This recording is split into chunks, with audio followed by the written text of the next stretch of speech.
我是瓜皮儿，闪电侠第4季回顾。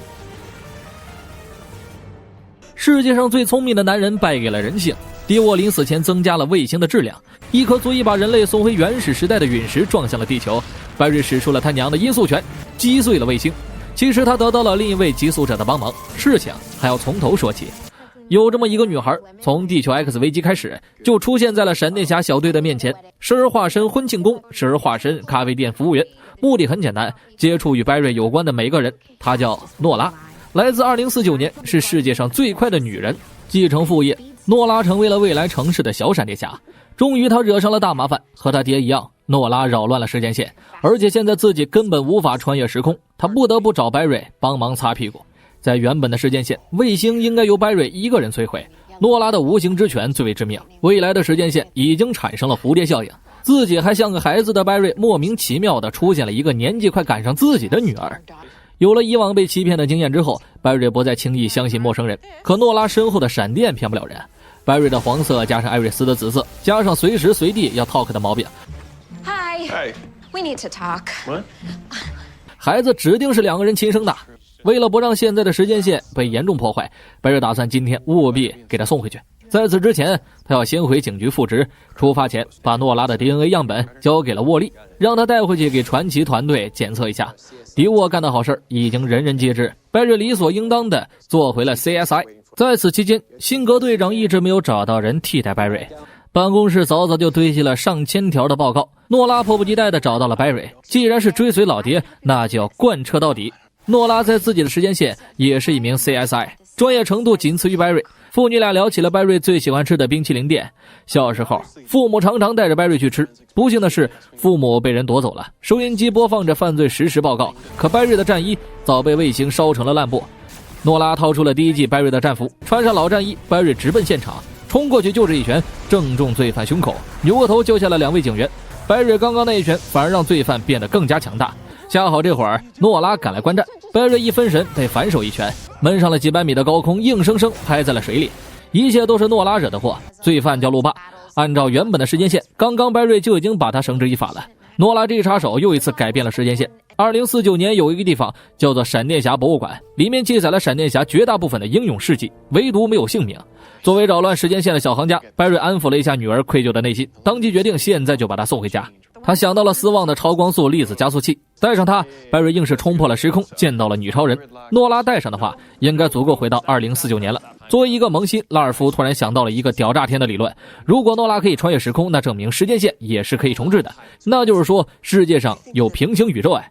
他甚至连地球2的威尔斯来自哪里都不知道，还和人家玩得那么好。在希斯科调整完超光速粒子加速器之前，白瑞决定先回警局调查一下路霸。实验室只剩下了艾瑞斯母女。诺拉对老妈似乎有着什么偏见，她更想和白瑞待在一起。加速器调节完毕，诺拉看见白瑞后忍不住开始话痨，还一不小心剧了透。未来某一天，鲨鱼王会和格鲁德展开生死较量，走之前，诺拉依依不舍地抱住了白瑞。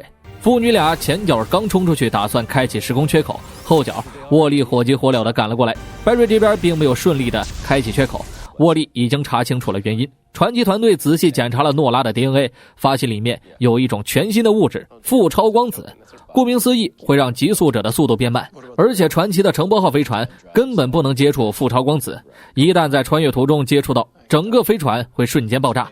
希斯科打算改造一下超光粒子加速器，使其带上后能够抵消负超光子。还有另外一个坏消息，迪沃曾经发射了5颗卫星，白瑞摧毁了1颗，迪沃马上用实验室的卫星代替他，而这颗代替的卫星已经被白瑞一个他娘的音速拳锤爆。现在实验室没有了卫星，就没有办法提前预防敌人，想找到路霸只能用土方法。几天前，拉尔夫才从迪沃手里夺回了自己的身体，对于死亡期间发生的事儿一概不知。刚刚从凯瑟琳嘴里得知冰霜杀手已经消失了，希斯科早前帮忙震波到了凯瑟琳小时候的画面，年幼的凯瑟琳就已经成为了冰霜杀手，唯一的知情人可能只有去世多年的父亲了。希斯科在现场发现了大量暗物质，自从迪沃的巴氏12人陨落后，再也没有出现过暗物质，而且路霸散发的暗物质一次比一次强。第一次增强是在白瑞一拳击中他的瞬间，白瑞这边还在替诺拉揪心，开口第一句，诺拉不应该来这个时间线。作为一个急速者，他担心诺拉会无意间创立新的时间线。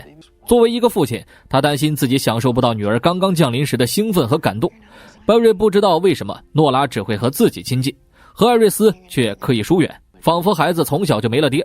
这个想法一出，白瑞赶紧找到了女儿。原来危机还是发生了。在2024年，闪电侠伴随着一阵极光消失了。对抗逆闪电的时候，白瑞就知道了这个新闻，这么多年一直没有在意。2024年到2049年，闪电侠都没有再出现过。和自己想的一样，孩子从小就没了爹。那场婚礼算是诺拉第一次见到父亲白瑞，回不到未来也只是诺拉的借口，他只想让白瑞出现在自己的人生里。复超光子只是他从闪电侠博物馆偷出来的工具。诺拉虽然也是闪电侠，但他什么技能都不会，学到的只有闪电侠博物馆中记载的，这是他唯一一个能了解父亲的途径。白瑞又何尝不是这样呢？自己创立了闪电时间线，只是为了见到父母。白瑞一直担心自己闪电侠的身份会影响到未来孩子的成长，现在转过头一看，孩子的成长过程中甚至都没有他的参与。路霸又开始闹事了。诺拉答应父亲，完事后自己就回到2049年。希斯科查出了路霸不久前在机场出现过，而且这架飞机在几分钟前已经起飞了。如果飞机坠毁了，那麻烦就大了。万米高空上，路霸为了抢劫珍宝摧毁了一个引擎，即便飞机坠毁，他也只会变得更强。脱离航线的飞机已经径直飞向了市区，现在只能震动整架飞机，让它穿越建筑。仅凭白瑞和沃利根本做不到，飞机太大了，加上诺拉说不定有机会。然而诺拉还不会穿墙，更别说飞机下降的过程中还有重力影响。恰好这是白瑞唯一一个登上飞机的机会。飞机失去动力后会自由落体，这期间的失重状态是最佳时机。而这段时间路霸什么都干不了。诺拉从闪电侠博物馆拿来了闪电侠戒指，全新战服就压缩在了里面。这一下巴不敢多做评论。3个极速者按照计划飞速奔向大楼，希斯科在半途开启了传送门，3闪顺利登机。白瑞优先扣住了失重的路霸，沃利也不多逼逼，他娘的全炮直接打晕。3人分别站在了飞机的角落。诺拉还是领悟不到穿墙的关键。白瑞想起了斯旺对自己说过的话，他让诺拉和空气产生共振，让全身上下每一个细胞保持活跃状态。白瑞让诺拉感受空气，深呼吸，感受闪电流过血液的感觉，把自己融入到神速力之中。3个极速者成功震动了飞机，飞机穿过一个又一个大楼，迫降在了海面上。这是白瑞作为父亲交给诺拉的第一个技能。希斯科也顺利改造了超光速粒子加速器。没有人知道父女俩的小秘密，白瑞找了个借口留下了诺拉。时间旅行是一个奇妙的存在，有些东西改变一点点都会影响将来，但有些弹性事件的影响微乎其微，比如让诺拉多待一阵子。当然这一半天拉尔夫一直没闲着，身为名侦探的他调查了凯瑟琳的答案，他父亲的死亡证明是一份假的，也就是说凯瑟琳的父亲还活着，找到他就能找到冰霜杀手的真相。晚上白瑞带着女儿去遛弯，和普通人就是不一样，随便压马路就跑遍了整个城市。同一时间，运送路霸的卡车照常前往铁山监狱，半路遭到神秘人袭击，一个戴着呼吸口罩手拿闪电匕首的男人准备杀死路霸，匕首抑制了路霸的超强能力，没过几分钟就被打死了。男人享受自己屠杀转化人的过程。隔天白瑞和诺拉把秘密告诉了所有伙伴，关于白瑞消失的事儿揪住了所有人的心，他们相信未来是能改变的。最悲惨的是希斯科，他掏空信用卡升级的光速粒子加速器用不上了，而且希斯科还没有走出悲伤，和吉普赛的分手让他寝食难安，以至于没有办法全神贯注使用震波。此时另一个转化人出现了，凡妮莎拥有压缩空气密度的能力，仇家分分钟被压成肉饼。现场调查不到任何指纹，诺拉未经允许就来到了现场，谎称自己是 CSI 实习生。白瑞只能对辛格打着圆场。现场留下的唯一物证就是一团肉泥，肉泥的体积变小了，但质量还和人一样重。一块未经允许来到现场的还有艾瑞斯。看在乔的面子上，辛格给他透露了一个未公布的情报，昨晚路霸被人杀了。艾瑞斯第一时间采访了运输护卫队的成员，只可惜他什么都记不清了，唯一记得对方是冲着路霸来的。白瑞和诺拉在办公室调查了一整天线索，检测肉泥的 DNA 是个漫长的过程，唯一与之匹配的正是凡妮莎。凡妮莎这会儿正逐一报复仇家。白瑞根据线索好不容易摸到了附近，诺拉不听话，直接选择硬刚，分分钟就要被压成肉饼。看见身后的闪电侠，凡妮莎一把将诺拉扔上了天，白瑞毫不犹豫选择救女儿。乌拉乌拉龙卷风把诺拉接了下来，可凡妮莎就抓不到了。凡妮莎可以控制空气中的分子，而分子之间的空间过于紧密，即便是极速者也没有办法逃出去。在最需要希斯科的时候，他还是走不出失恋的悲伤。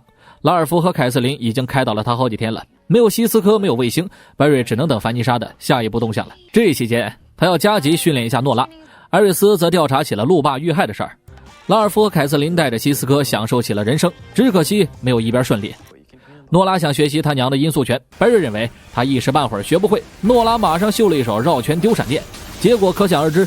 但艾瑞斯这边有了重大线索，路霸遇害当晚，行车记录仪已经遭到破坏，只剩一段录音响起了一阵急促的呼吸声，像是戴着呼吸罩。一整天过去了，没有任何线索。白瑞想到了一个追踪手段，利用城市中的信号塔检测周围的天气，只要凡妮莎使用了超能力，天气就会凝聚，因为空气中的密度被改变了。顺着线索，父女俩很快找到了凡妮莎。凡妮莎正在和仇家交火，双闪疏散了所有黑帮。白瑞立马开始乌拉乌拉龙卷风，抽干附近的氧气之后，凡妮莎就没有办法使用超能力害人。可计划不长久，白瑞稍微一松懈就被压缩在了空气中。诺拉立马开始吸引凡妮莎的注意力，打算让她筋疲力尽。即使有超能力，凡妮莎也跟不上急速者的速度，刚刚力竭就被铐上了一只手铐。西斯科和拉尔夫赶来，准备把凡妮莎带回去。闪电匕首直接刺穿了他的胸口，凡妮莎快死了。诺拉立刻送他去医院，匕首瞬间就抑制了众人的超能力，现在只能赤手空拳玩拳击了。体术方面几个人根本不是对手，西斯科趁机想要拔出匕首，匕首像喵喵锤一样飞回了男人的手里。西斯科的手被割出了2个10厘米的伤口，男人二话不说，打算趁他们病要他们命。无线电一头只传来了急促的喘息声，像是戴着呼吸罩。艾瑞斯想到了杀害路霸的人，逃跑已经来不及了。匕首马上刺穿白瑞的身体时，诺拉赶到，喊了一句老爸，男人立刻收手，选择了离开。这个对手比以往更加难缠，主要是在他身边使不出超能力。根据这个喘息声，诺拉想到了一个人，老禅师，一个连未来的闪电侠都抓不住的对手。此时团队急需要维尔斯的帮忙。我是瓜皮儿，我们下期见。